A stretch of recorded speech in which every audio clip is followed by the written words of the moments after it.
நீங்கள் தேவனுடைய கட்டளையை தள்ளிவிட்டு மனுஷருடைய பாரம்பரியத்தை கை கொண்டு வருகிறவர்களாய் கிண்ணங்களையும் செம்புகளையும் கழுவுகிறீர்கள் மற்றும் இப்படிப்பட்ட அநேக சடங்குகளையும் அனுசரித்து வருகிறீர்கள் என்றார்.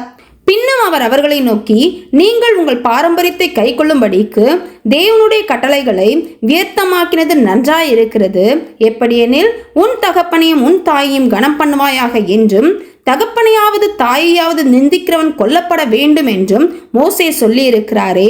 நீங்களோ ஒருவன் தன் தகப்பனையாவது தாயையாவது நோக்கி, உனக்கு நான் செய்யத்தக்க உதவி எது உண்டோ அதை கொர்பான் என்னும் காணிக்கையாக கொடுக்கிறேன் என்று சொல்லிவிட்டால் அவனுடைய கடமை தீர்ந்தது என்று சொல்லி அவனை இனி தன் தகப்பனுக்காவது தன் தாய்க்காவது யாதொரு உதவியும் செய்ய ஒட்டாமல் நீங்கள் போதித்த உங்கள் பாரம்பரியத்தினால் தெய்வ வசனத்தை அவமாக்குகிறீர்கள். இது போலவே நீங்கள் மற்றும் அநேக காரியங்களை செய்கிறீர்கள் என்று சொன்னார். பின்பு அவர் ஜனங்கள் எல்லாரையும் வரவழைத்து அவர்களை நோக்கி, நீங்கள் எல்லாரும் எனக்கு செவி கொடுத்து உணருங்கள். மனுஷருக்கு புறம்பே இருந்து அவனுக்குள்ளே போகிறதொன்றும் அவனை தீட்டுப்படுத்த மாட்டாது. அவன் உள்ளத்திலிருந்து புறப்படுகிறவைகளே அவனை தீட்டுப்படுத்தும். கேட்கிறதற்கு ஒருவன் காதுள்ளவனாயிருந்தால் கேட்க கடவன் என்றார். அவர் ஜனங்களை விட்டு வீட்டுக்குள் பிரவேசித்த போது அவருடைய சிஷ்யர்கள் அவர் சொன்ன ஓமையை குறித்து அவரிடத்தில் விசாரித்தார்கள். அதற்கு அவர், நீங்களும் இவ்வளவு உணர்வில்லாதவர்களா? புறமே இருந்து மனுஷனுக்குள்ளே போகிறதொன்றும் அவனை தீட்டுப்படுத்தாது என்று நீங்கள் அறிந்து கொள்ளவில்லையா? அது அவன் இருதயத்தில் போகாமல் வயிற்றிலே போகிறது. அதிலிருந்து எல்லா போஜனங்களின் அசுத்தங்களையும் கழிக்கிற ஆசன வழியாய் நீங்கி போகும். மனுஷனுக்குள்ளே இருந்து புறப்படுகிறதே மனுஷனை தீட்டுப்படுத்தும்.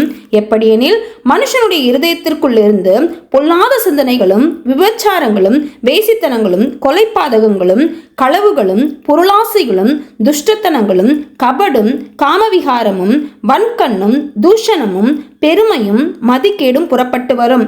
பொல்லாங்கானவைகளாகி இவைகளெல்லாம் உள்ளத்திலிருந்து புறப்பட்டு மனுஷனை தீட்டுப்படுத்தும் என்றார். பின்பு அவர் எழுந்து அவ்விடம் விட்டு புறப்பட்டு தீரு சீதோன் பட்டணங்களின் எல்லைகளில் போய் ஒரு வீட்டுக்குள் பிரவேசித்து ஒருவரும் அதை அறியாதிருக்க விரும்பியும் அவர் மறைவாயிருக்க கூடாமற் போயிற்று. அசுத்தாவி பிடித்திருந்த ஒரு சிறு பெண்ணின் தாயாகிய ஒரு ஸ்திரீ அவரை குறித்து கேள்விப்பட்டு வந்து அவர் பாதத்தில் விழுந்தாள். அந்த ஸ்திரீ சீரோபேனிக்கியா தேசத்தால் ஆகிய கிரேக்க ஸ்திரீயாயிருந்தாள். அவள் தன் மகளை பிடித்திருந்த பிசாசை துரத்திவிட வேண்டும் என்று அவரை வேண்டிக் கொண்டாள். இயேசு அவளை நோக்கி, முந்தி பிள்ளைகள் திருப்தி அடையட்டும், பிள்ளைகளின் அப்பத்தை எடுத்து நாய்க்குட்டிகளுக்கு போடுகிறது நல்லதல்ல என்றார். அதற்கு அவள், மேய்தான் ஆண்டவரே, ஆகிலும் மேஜையின் கீழிருக்கும் நாய்க்குட்டிகள் பிள்ளைகள் சிந்துகிற துணிக்கைகளை தின்னுமே என்றாள். அப்பொழுது அவர், நீ சொன்ன அந்த வார்த்தை நிமித்தம் போகலாம், பிசாசு உன் மகளை விட்டு நீங்கி போயிற்று என்றார்.